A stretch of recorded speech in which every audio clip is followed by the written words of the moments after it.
These slides were prepared by Farrokh Alemi and show how to construct a control chart in context of deciding if relapse is occasional problem or return to persistent drug use. A working definition of relapse is not available. It's hard to distinguish relapse from return to drug use. Part of the issue is how occasional the drug use has to be before we think it is regular use. We use control charts to distinguish relapse from return to drug use. These slides walk you through the steps needed to analyze the data using time between control charts. We are assuming that there are one observation for each patient in each time period. The patient has either relapsed or not relapsed. Relapse is considered dichotomous, discrete, rare event.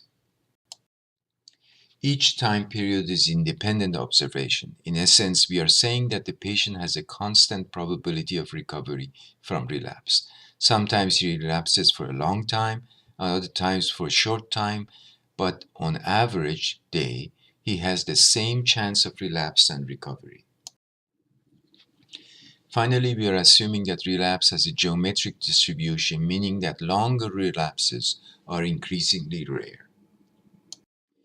Time to success should have a geometrically decaying shape. This means that most situations should have no relapse. Relapse of length 1 should be rare. Relapse of higher length should be even more rare. This assumption seems to have been met. In time between charts, you plot the number of consecutive rare events. Plot consecutive days of drug use if relapse is rare. Plot consecutive drug-free days if drug-free days are rare. Here are a set of rules on how to count consecutive days. We illustrate by going through the count of consecutive drug use days. The count of consecutive drug-free days is similar and you can deduce it from the pattern. If yesterday drug use is unknown and today the patient used, then increase the number of consecutive drug days by 1. If today was drug-free, then set the count to 0.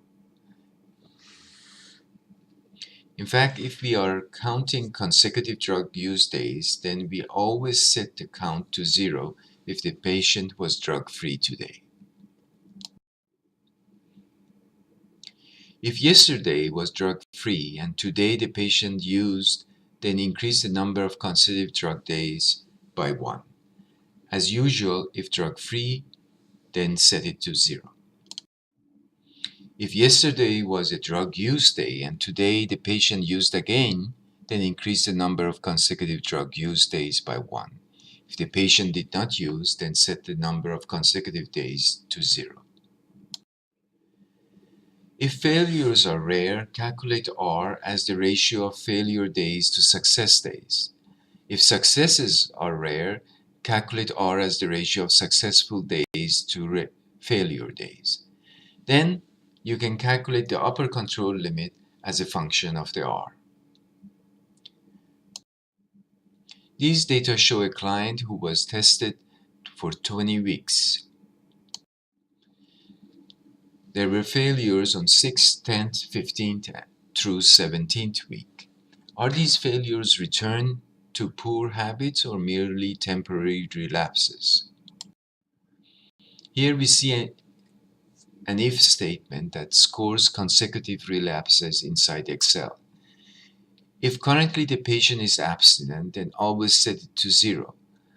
Otherwise, if the previous value indicates relapse, then increase it by 1, and if not, set it to 1.